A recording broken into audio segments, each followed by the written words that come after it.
के डेथ के बाद जो उनका स्कूल है, स्कूल का नाम है सरस्वती पैराडाइज, ये कानून के हिसाब से दोनों भाई बहनों के बीच में बंटना चाहिए। मनीषा मित्तल अपनी बेटी के साथ उसी स्कूल में रहती है।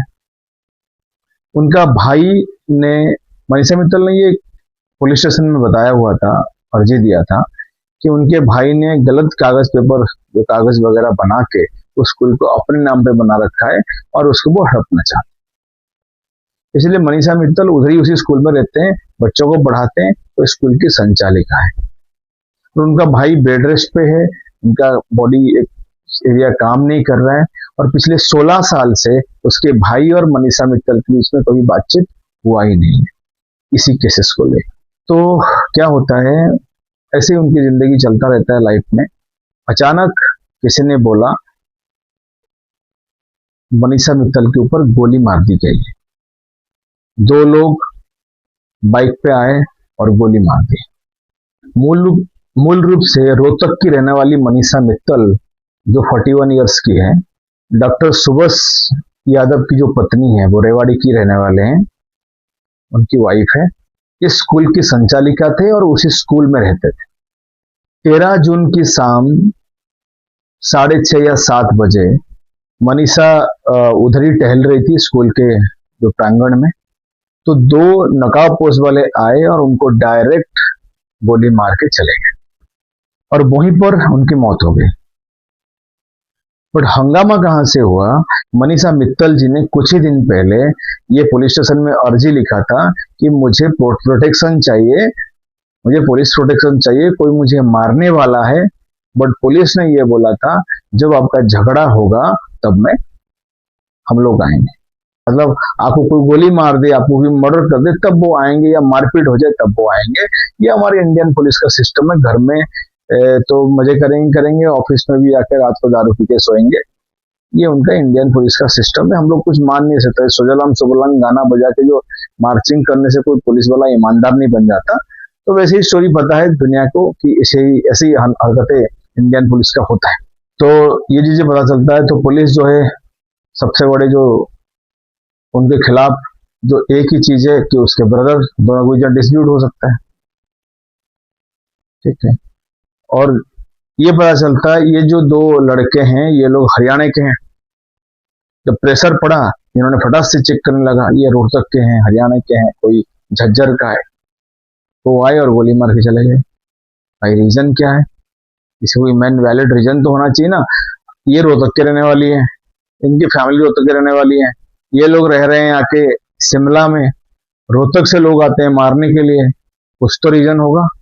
तो पुलिस ने गन को चेक किया, गाड़ी को चेक किया। चेक करते करते पता चला ये दोनों शूटर्स आशीष अहलावत जो 22 साल का है, निवासी दुज्जन झज्जर का, दीपक जो 25 वर्ष का है, निवासी सुनारिया खुद रोहतक।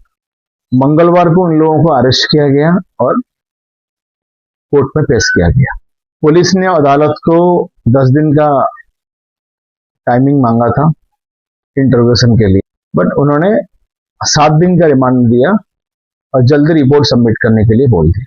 शिमला सिटी की जो एसएसपी है उनके हिसाब से ये पता चला ये दोनों शूटर्स पूरी प्लानिंग के साथ आए हुए थे।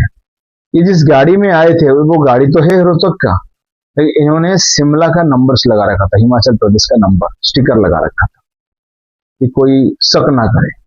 हाईवे में ना आकर वो शॉर्टकट वे में आके इनके पास पहुंचे और इनको गोली मार के चला गया। इसका मतलब ये कोई अंदर का बंदा, इनके आसपास का इनका जान पहचान बंदा उसको सपोर्ट करता था।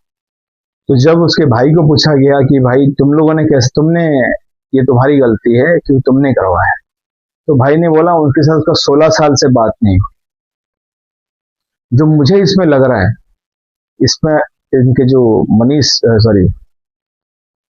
मनीषा मित्तल की जो हस्बैंड है उनका ये हाथ लग रहा है कि वो भी रोहतक के हैं और इन दोनों के बीच में डिवोर्स हो चुका है।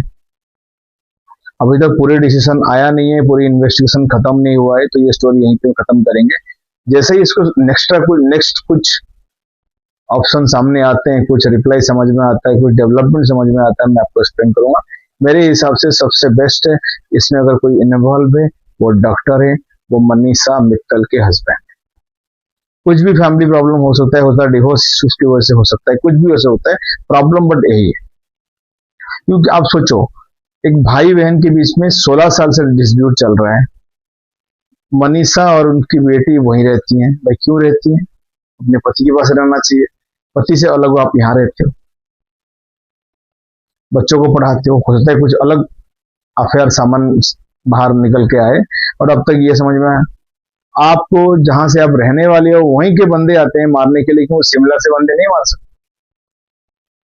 और आप हरियाणा के हो, आप शिमला में रह रहे हो और शिमला से शूटर्स आते हैं मार के फिर हरियाणा चले जाते हैं, और पुलिस इतना जल्दी 11-12 घंटे के अंदर सारा पकड़ के उन अंदर कर देता है।